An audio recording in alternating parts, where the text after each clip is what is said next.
think we're going, dude. Going? All right. Welcome, Michael Collins. Good morning. It's episode 36 of the Ministry of Freedom show. Time flies, doesn't it, buddy? Does, man. So the book, you get the book yet? I've ordered the book. I've not received the book. I've not read the book. Okay, but your intent is to read the book. My intent is absolutely to read the book. Because I've been printing you out portions and giving them to you, and I'm thinking this might be your way of getting around that. So if you want to just Venmo me $20, I'll print it down for you. You'll print the rest of it over. All right. So yeah, it's been out about 10 days. Response so far seemed good. Sales seem good. Obviously, a bunch of people haven't been all the way through it yet. So reviews and things are, those are slow to come in, but it's been an exciting time. I super appreciate all the support. So it's been fun. My encouragement is for people to spread the word, tell people about the book, tell people about the podcast, subscribe, follow me on socials. My Instagram is my most active thing. It's at Real Jim Moats. Yours is I Never Remember, MC, right, Joker. Yeah. You don't do much on there. Yeah. Oh, yeah. I'm easily found. Anything you want to catch the audience up on? We haven't seen you since last week. Did you have a good Father's Day? Good Father's Day, yeah. Okay. Yeah. Spent it in New Orleans, I'm guessing. Got a bunch of kids, a bunch of grandkids. That were in New Orleans with you? No. Oh. Yeah, you do have a bunch of kids and grandkids. I do. Do you have a number off the top of your head of grandkids? Yes, 9. You have 9? Yep. The number is 9. 9. Okay. Well, good on you. So other than that, life's good? Yes, sir. Good. Today is going to be an interesting show, I think. All right. We are going to go back and revisit a year that none of us are ever going to forget. So we're going to go back to 2020. Oh, my. COVID. Yeah. So we got COVID. We got George Floyd. What else do we have? We had riots, burning down the cities, wearing masks, closing businesses, shutting down schools. Remember the Chiefs won their first Super Bowl in 50 years that year. That was nice. And we'll talk about that. All right. It's an interesting season, and we can get into this too, because you might have some questions about this. That was the season that started the real strife with my former business partners. Okay. And when things started to get a little sideways and a little pushback and a little bit of some colors shown that I hadn't really seen before and some leveraging of some things. And so we'll get to that stuff. I think the audience will find that interesting. Want to begin with a scripture? I like to do that, right? Yeah, you should. I think that seems like a good thing. All right. So in my devotional time this morning, I'm in the book of Ephesians. So Ephesians chapter 2, verse 10. This translation's cool. It's called the Living Bible. It reads, "It is God himself who has made us and what we are and given us new lives from Christ Jesus. And long ages ago, he planned that we should spend these lives in helping others." I thought, man, that's me, right? That's who I am. That's what the mission is. He gave us new lives, first of all. And I try to embody that. So, and the book spells that out. I was this, I'm now this. That's the gist of the book. And that he planned that those lives, after he makes us anew, should be spent in the service and helping others. And that's what we're trying to do, right? Yeah, that's conversations you and I have in private. And it is. It's weird. People probably think we hit record and we're like buttoned up or we're talking about these things. And the truth is we are two of the most shockingly empathetic and wanting to have a heart for other people dudes that anyone could imagine. And people probably wouldn't believe that. But no, that's what we're about. That's why, man, I love you, dude. Your heart is that, and so is mine. And so when we play off of that, it's pretty cool. Yep. The first 30 years of my life, remember, it was beat down those who get in your way, as they will learn a valuable lesson from it. Yes, dude, you taught me that. I actually had that memorized. So as I look back on that time, I had all these things memorized, and it turns out we were in some sort of cult in this house off of 35th and freaking Glenview Drive. Council Bluffs, Iowa, West End boys. That's right. And you're spewing these things, and I'm memorizing all these things, and I find myself sharing them 10 years later. I thought, wait a minute, that doesn't sound healthy. For they will learn a valuable lesson from it. And who even speaks like that? Who says for they? Man, yeah. I'm just glad we didn't know we were going to tattooed across our back or something. You haven't seen my back. Oh, dude. All right. Here's the plan. Okay. So I've got the portion of, I'm not going to read it from the actual book because I need it bigger. Okay. So I have the 2020 section that I wrote because I designated a part of the book to 2020 because it was impactful for all of us. So I'm going to read it straight from the copy, and you and I can talk about it. Stop me with questions. We'll unpack different sections of it and hopefully spark a little bit of conversation. You ready to rock? Yes, sir. Okay. 2020.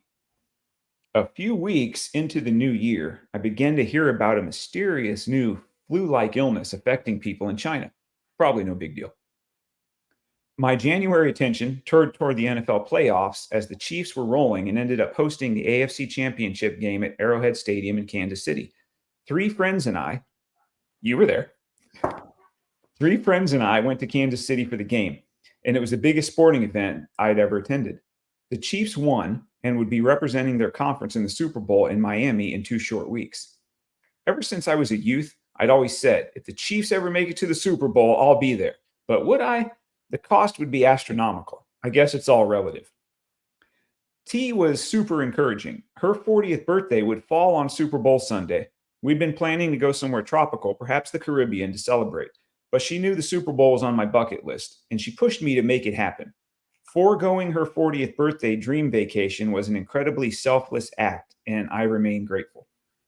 As I look back on that, we even delayed sewing up the plans because we were like, I'm watching the playoffs and the Chiefs had they're rolling. And she was even like, look, it looks like there's a chance here. Let's hold off on booking this. And I was like, that's ridiculous. It's your 40th birthday. So without her, I wouldn't have been able to do that. So that's pretty cool. I don't know if you remember this or not, but after the Chiefs won and we're leaving the game or whatever, you're like, I'm going to the Super Bowl. So you'd bought our tickets for the championship game. Your treat paid for everything. Yeah. You're like, we're going to the Super Bowl. I'm like, dude, that's too much. You're like, I'm not taking you. I'm taking T. I'm like, oh. Yeah. Sorry if I misspoke, bro, but you ain't coming. I'm just like, that seems like a lot, Jim. Seems like a lot. Not you. Oh, okay. Yeah, that makes more sense. Awkward. You should take your wife. Yeah, exactly. Yeah. Okay. Back to the book. I ordered tickets, club level, first row end zone. Lodging, 2 nights at the Ritz in Naples. Flights, check. The entire experience was amazing and even better than I could have imagined. Door to door, we were gone for 44 total hours, and the tab was $21,000. Wow, that's crazy. In hindsight, it was a bargain. The Chiefs were down 10 points with 7.5 minutes remaining in the game. They came back and won. Every single touchdown the entire game was scored in the end zone where we were seated. Wow. That's pretty weird. Yeah. The weather was perfect. The halftime show featuring J-Lo and Shakira was, J-Lo and Shakira. Yeah. People frequently ask me about that Sunday. My answer is consistent. I enthusiastically reply, it was the best day of my life, and it's not even close. Little did I know that my concept of normalcy was about to change abruptly. 2 weeks to shorten the curve. Seems reasonable, I guess. I mean, apparently millions of people are going to die if we don't. T and I were working from home a few days per week, wearing masks when leaving the house and staying 72 inches away from other people whenever possible. Was it worth the effort? With the benefit of hindsight coupled with some actual truths, I see the entire season as a farce. Of course, many people did get sick. Some lost their loved ones to COVID. But I've come to see the pandemic restrictions as an operation in globalist control and a test run for the next real power and money grab, which I'm anticipating for 2024 and beyond. My tinfoil hat is crisp, polished, and ready for the coming years.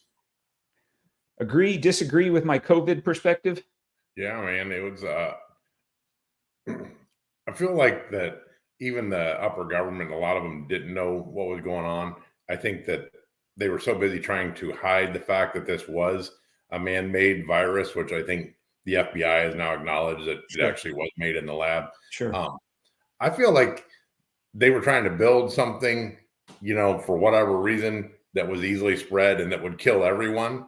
And I think when I like to believe that it accidentally got lost by a lab mistake, got out. Yeah. I think they were scared to death. I think even our own government was like, "Oh my Me too. gosh, we created this to kill the Yeah. reason we were making this was to kill everyone, and Yeah. now it's out." So I think there I'm was some with you. fear amongst themselves and self preservation. The high ups in the government, like when everybody finds out that we've made this, and Yeah, they're going to string them up, man.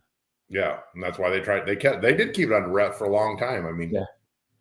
Yeah, I think one of the things that is always it's upsetting when you find out the real truths is all these COVID numbers. I mean, people that were dying of other things. If you got shot and they tested your blood and there was a trace of COVID in it, you're a COVID death.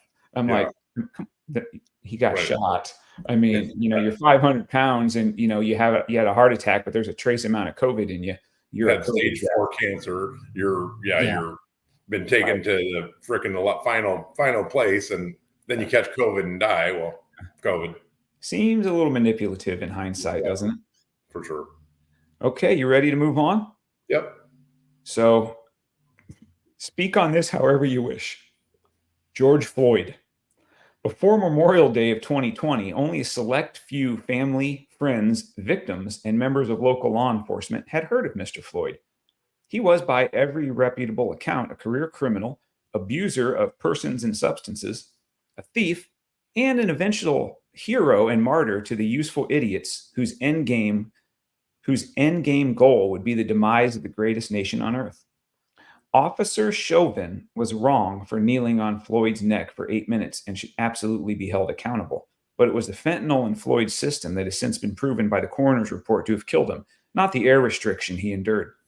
Undoubtedly, Chauvin will die in prison. Perhaps that is yet another injustice to come from this entire series of events. The George Floyd incident would become one of the sparks that would ignite the powder keg of destruction and woke social justice that would further divide a nation. So, what can we say about Mr. George Floyd? Where So there's now statues of him, he's some sort of a hero to people. What's your opinion of Mr. Floyd from what you know of him? when I first saw the video, before even before Chauvin was even arrested, I believe what he did was wrong. I believe that he kneeled on him too long. There was no reason, Inarguable. and Yes. and the thing was that people were telling him to get off him, and he Yes. just like holding his hand up. You could tell that he's one of these guys that just has like this authority. I'll do whatever I want. I'm a Yep. cop. What are you gonna do about it? Yep. So that guy's a piece of shit. Pardon my French. Inarguable. Yeah, Yes. So you're and talking about Officer Chauvin, Officer Chauvin, former Officer the Chauvin. way when people are yelling at him to get off, the way I he looked agree. at him like I'm a Yep. cop. I can do what That's I right. want. Yep. Back I up. think you characterized him perfectly. Yeah. So, but they had this moment where, and I've always complained that, police, the blue wall, and they'll stick together and they'll have each other's back. You had this moment on video that actually you had other police officers and other law enforcement people coming and saying, yeah, he should never have done that. He should have got off. Obviously, there was no reason. I mean, you got him secured. Why are you just still kneeling on him? And so you had this moment that could bring true change in law enforcement. Yes.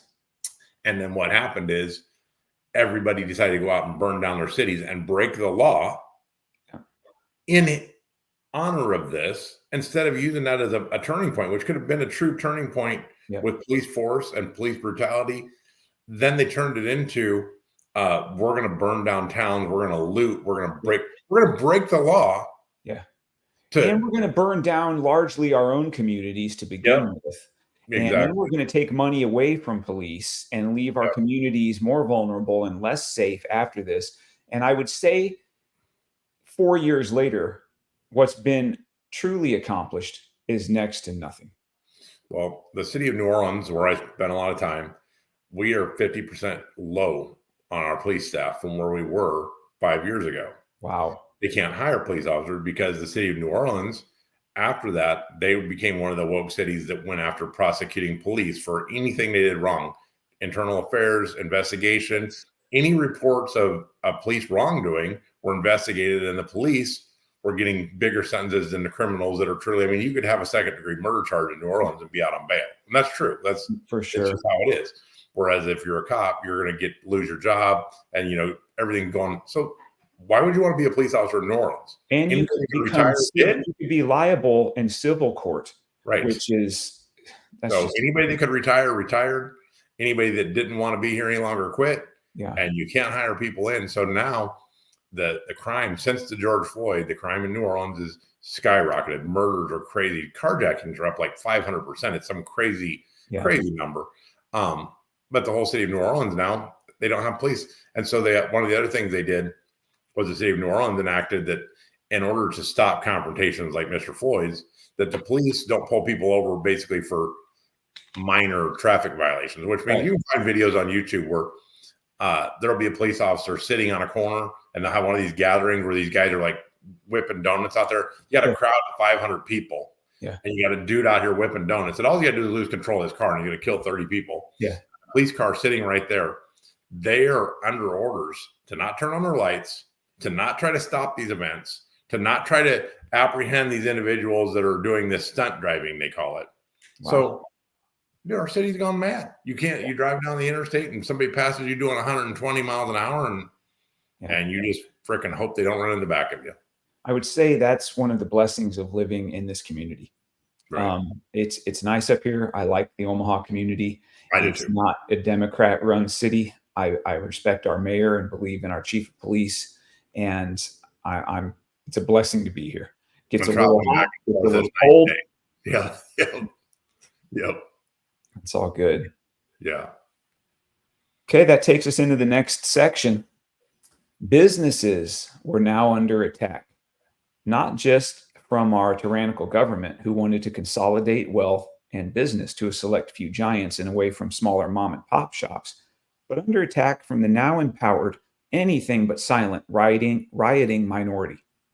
In 2020, our businesses consisted of 2 below subprime auto finance companies and a satellite used car dealership that sold the products necessary to originate high interest auto loans.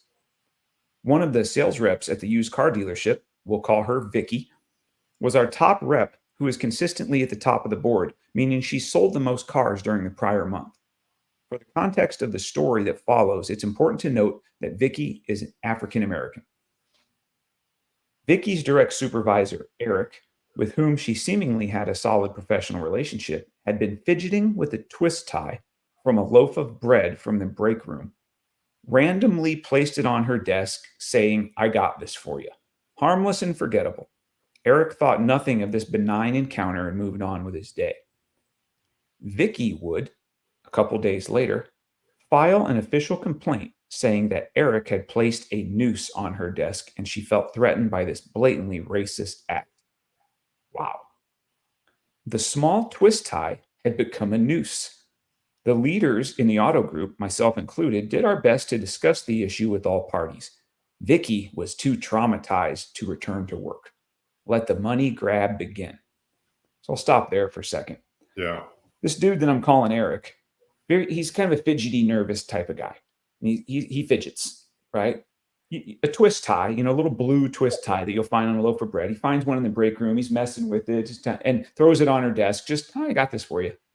And it turns into what I'm about to unpack. It's almost unbelievable. Mm-hmm. This was around the time, you're a NASCAR guy. You remember when they supposedly found a noose in Bubba Wallace's garage?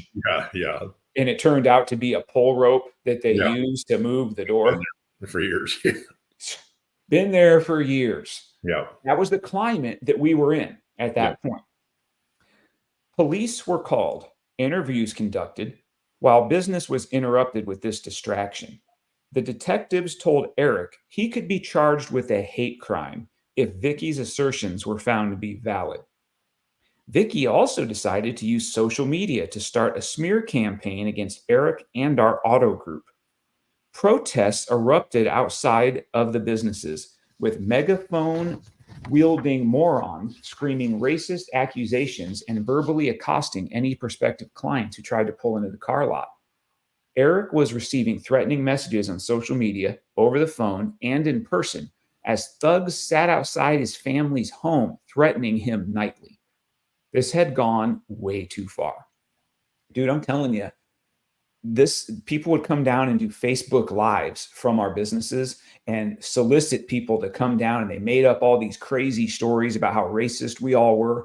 There'd be people outside with signs and megaphones, and she went on a podcast that was very popular in our North Omaha community here, which is largely African American. It was crazy. And this was daily, other Yeah. than when it rained. Yeah. So when it rained or it got over about 94, Then racism wasn't as important to them. right. But as long as the weather was somewhat decent, they were there on the daily. They would even drive around in their cars and scream out the megaphone at the other dealerships. It was crazy. Yeah. The detectives found Vicky's claims to be baseless. She was offered a lateral transfer within the group so she would feel more safe. She declined. The money grab continues. By now, the local NBC affiliate grabbed a hold of this nonsense and ran a story with no fact checking on behalf of Vicky. So, Channel 6 News, dude, just runs a story interviewing her, and she's crying, and we're all racist and everything else. John Chapman from the news called us half an hour before it was going to run and said, "Do you have anything to add? I can't get down there to meet with you, but if you want to tell me something over the phone, I'll consider it." And we're just, what? Unbelievable. The "we're on your side" reporter was apparently just on the side of the accuser. Vicky filed a claim with the Iowa Equal Employment Opportunity Commission. That's the EEOC. Mm-hmm. Which promptly launched yet another investigation. So now we've been through the local detectives. That took a couple of weeks. Now the EEOC from Iowa is involved. So we have our lawyers we're talking to every day and in meetings about this every day. After a couple more weeks of continued daily protests, weather permitting, as I mentioned, the Iowa EEOC released their findings. The word they use, Mike, baseless. Right. These are baseless. Yeah. We'd hoped this would put the entire incident to bed. No. Protests moved to our other related businesses, and the protesters even had my name on the new signs, although not one of them spelled my name correctly. I'm a reasonable dude, but if you're asserting I'm a racist scumbag, please correctly spell and pronounce my name for the press. Vicky then took her complaint a step further to the federal level of the EEOC. So now I think they're based in Minneapolis for our region. So the federal EEOC. Again, more interviews and conference calls with investigators and attorneys. The final verdict was in. Baseless. The incident was finally put to bed after 5 grueling months. Yeah. Businesses were impacted, but more importantly, so were lives, and none more so than Eric's. Eric was a solid dude, and I'll add, is still a solid dude, and a talented general manager who'd battled addiction issues and a tough past to move up into a respected position within our group. Eric was never the same after Vicky's accusations. He was unable to shake the stress that Vicky had caused, and his past demons had again taken a foothold in his life, and he was let go from the group the next spring. The entire scenario was a microcosm of 2020. Anyone who was anything but Caucasian could seemingly do and say anything they wanted without evidence or fear of consequences for false allegations, all because of the politically manipulated agenda of the far left and their minions like BLM, Antifa, woke and privileged college kids, and the like. Upon reflection, I would say perhaps well-intentioned virtue signalers did way more harm to our country that year than a mean tweeting President Trump ever did. I sense a reckoning of sorts may be coming in our country. Prepare. Yeah. Mm-hmm. That, I'll break off a little bit and tell you how it impacted my career, my relationship with my partners. So at this point, our dealership was about an 8-minute drive from where I officed every day, where the finance companies were held. You remember that dynamic. Yeah. We had the office on Broadway. Yeah. So keep in mind, this lady made this up. Business was going well. I've got a pulse on what's going on, but I did office, 8 minutes away. So my partners, who operate a little bit out of fear, which turns into control, they thought BLM was coming for them at their house. So they had they wanted to get security and stuff to watch their homes. Okay. Because BLM's coming for them. I even remember hearing reports like on one morning where, they thought they heard BLM at the bottom of the driveway. I said, so let me just get this straight. BLM, whatever you're calling that organization, showed up in rural Council Bluffs through the driveway of your acreage to harm you. Yeah. Well, we heard some stuff and I'm like, oh my goodness, this is just getting freaking ridiculous. Yeah. I was blamed for that. I'm in charge and I don't have control of what's going on. Okay. I don't have a problem taking some responsibility. Then it was deemed that, you know what? You're going to move out of your office down there and you're going to move your whole operation and you're going to be at the dealership. Okay. That's not how we have this set up. It's been working fine. I'm the majority partner in what we have going on, but I did sign an agreement that says they can buy me out at any time. So majority or not, I'm under their thumb. Mm-hmm. So I remember that I had meetings with my partners every morning, Monday through Friday. This was end up being in August of 2020. And they first meeting, we're gonna buy you out. You're gonna do what we say, or you're gonna be bought out, and we're moving on. And they thought I'm gonna just cower at that point. So I said, let me think about it till tomorrow. So I come back the next morning and I discussed this with Tina and everything. And I said, I think I'll take you up on that. Go ahead and get me a check cut and we'll finish up here at the end of the month. Well, hold on a second. See, they hadn't had their plans in place at that point. What are they going to do and everything else? So they backpedaled a little bit. And I did have to acquiesce. And I did move into this executive building that they built. And we had a really nice office. And it was great for a couple of years. But that started hey, we're in charge. You're going to do what we say or we're going to buy you out. Mm-hmm. Now, at that time, they were bringing the oldest son of the senior partner. In the book, I call him Bernie. So they're bringing this guy along, and he's probably 10 years younger than me. Nice enough dude. He knows what he's doing to a degree. But you could tell that he and I bumped heads a lot and that he was kind of wanting to take charge, but his dad kind of kept him off my case. And I remember that it was very tense for that last 3 years I was there. Did I make it 4 years? No, 3 years. So I made it 3 years after this. And I remember every Saturday night, Mike, no joke, I came home from work on Saturdays and I looked at Tina and I said, well, made it through another week. Right. And I did that for a couple of years. That's how tense it was. And how I'm just trying to prolong the game because I know this relationship's about over.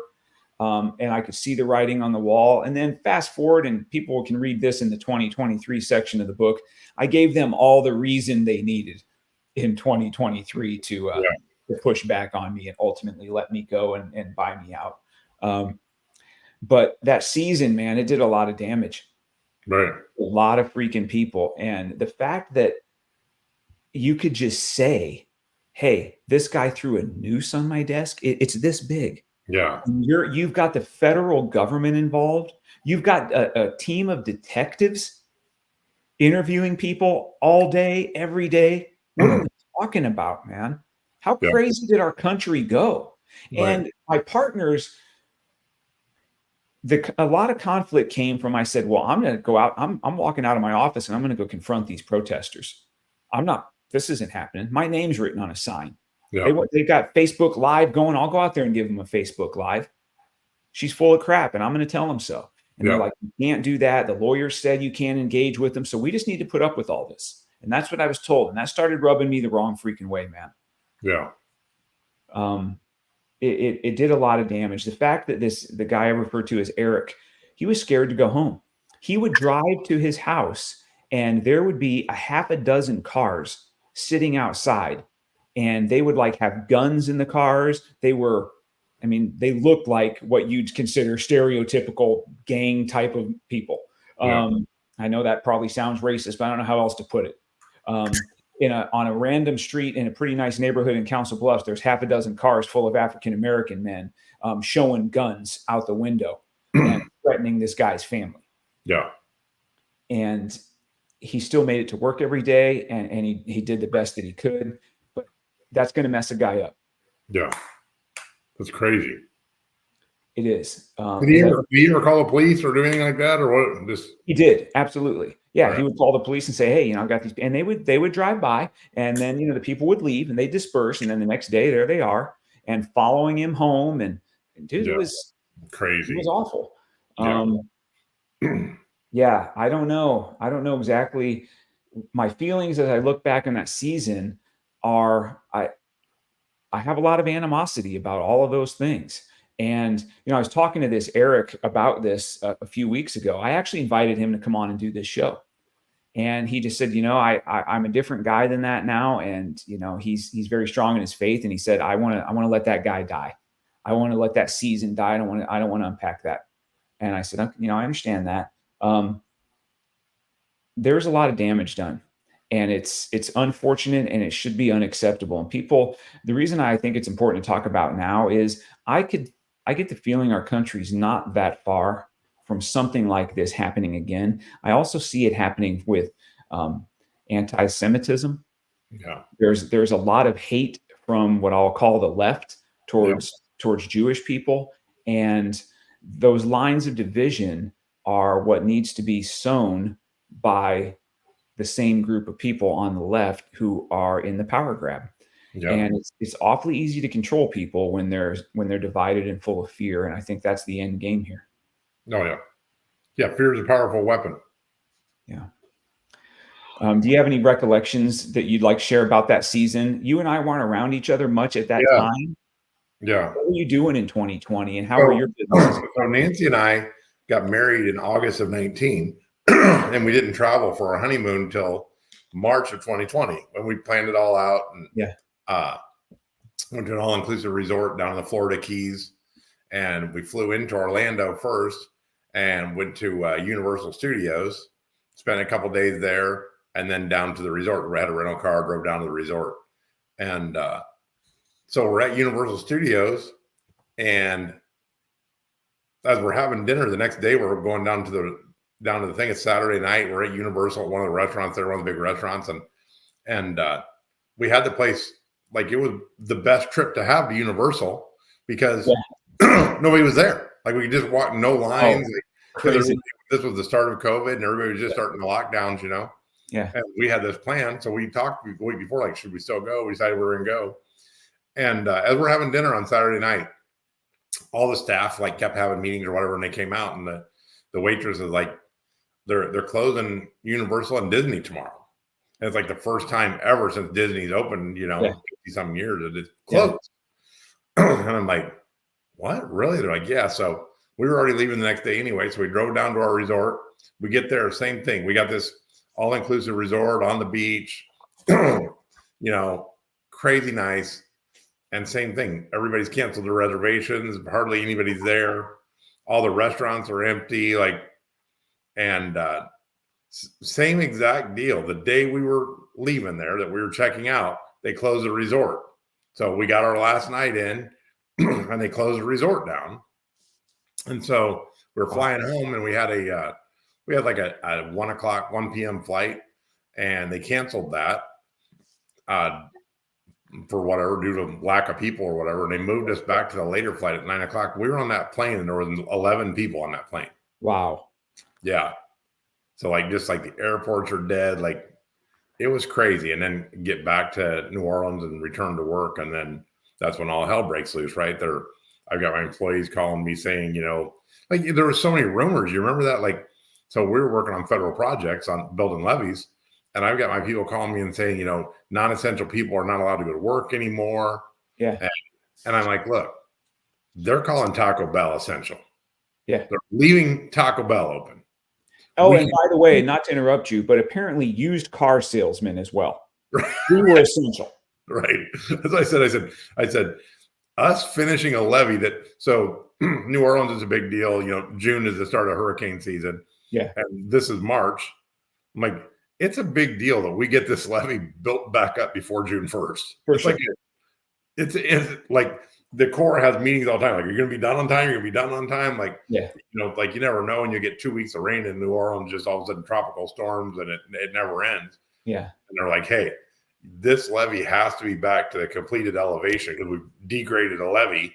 There's a hole, right? You got to you got an 80-mile border around New Orleans that's 18 feet tall of levee system, and we've got a hole in it. Yeah, that's a problem. So they're like, yeah, we got to get this back. So anyway, my employees, though, obviously, you know how employees are. A lot of employees were hoping I would say, yeah, you're not essential. Go home. It's a wrap. Yeah. So, but it was crazy every day. Like, and there was always so many rumors too. Like, you know, we're having meetings with the Corps about, are we going to have like badges? Like, is there going to be like patrol stops, you know, in the town? Like, is there going to be martial law? And what's you this? remember thinking that? Like, yes, and hearing those rumors that they're going to start stopping all traffic, and you know, so it was like a really crazy time.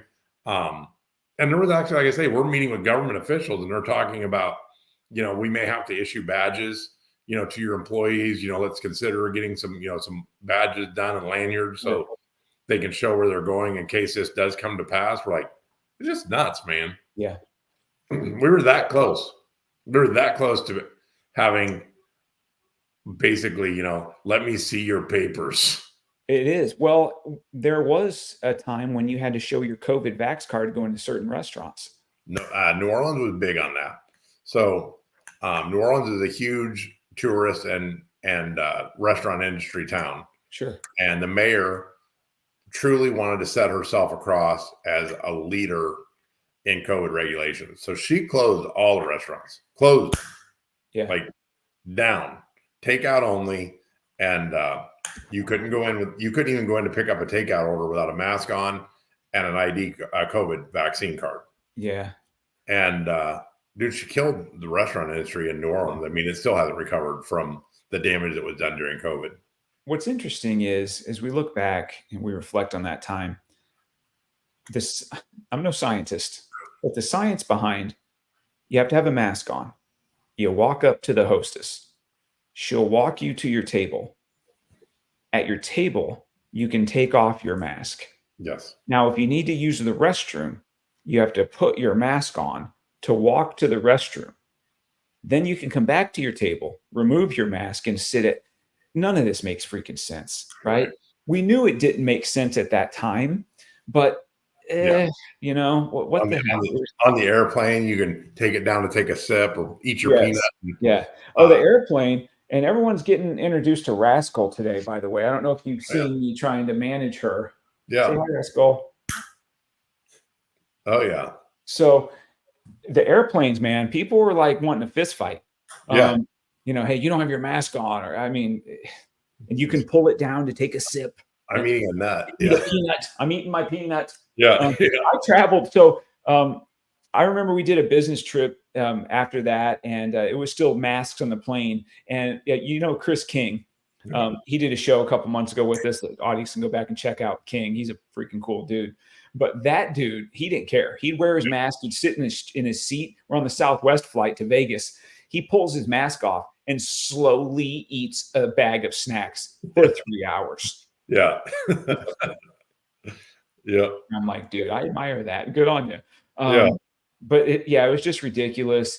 And it caused family problems too, not just separation of family. You know, you can't see your grandma and things of that nature. But I remember in my home that it caused strife with my ex-wife and I, because I think that we both were buying into the same stuff for the first month or two. And then I started to like, I'm drifting away from, I'm not going to be wearing masks, and I'm done getting freaking shots. And I'm not okay with, hey, we got to leave the groceries in the mudroom for 2 days.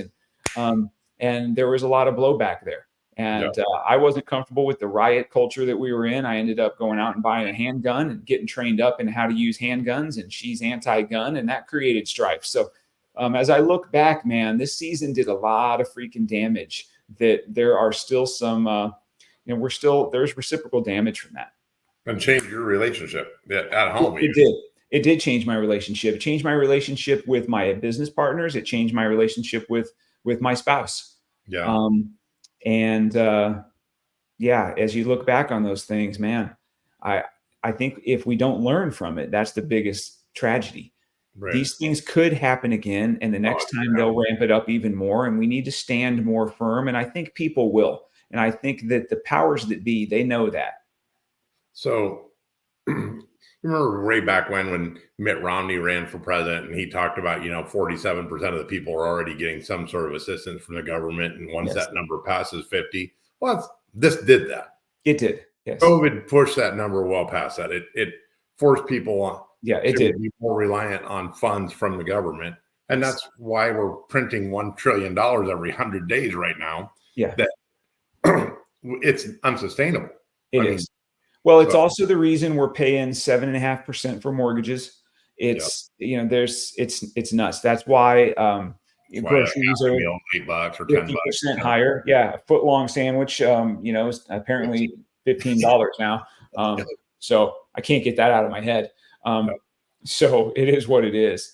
But I just think, if we can learn from it and we can be strong and we can unite and just let right thinking people, I don't mean right side of the aisle, correct thinking people, let us come together regardless of what our views are on a lot of other things and ask ourselves what's best for the country, what makes the most sense. And yes, let's look at the science, as they like to say, but let's also not blindly follow leaders that have proven themselves to be untrustworthy.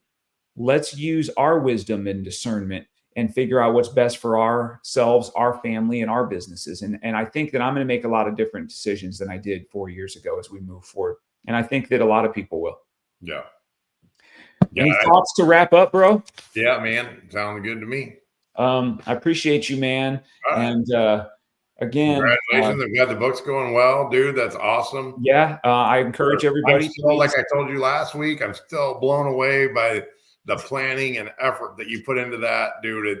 The moral turpitude.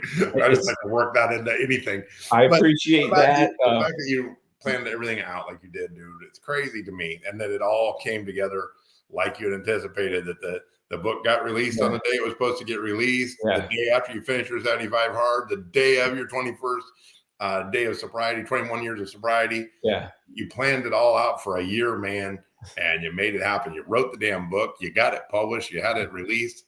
You made it happen, dude. Appreciate it. It's cool when it comes together. That's for sure. So I appreciate that. And, thank you, God, for giving me the favor to make that stuff happen, to keep me healthy. And a lot of stuff had to fall into place, and a lot of people helped me along the way. And so there's a lot that goes into it, but those are kind words. I appreciate it. So now it's time to start planning the next thing, right? Which is probably already in the works. Yeah. So we'll share more of that as we move forward. But man, enjoy your time in New Orleans. I'm looking forward to seeing you again. And again, I appreciate you so much. We'll talk soon. All right, dude. See you later. See you, man.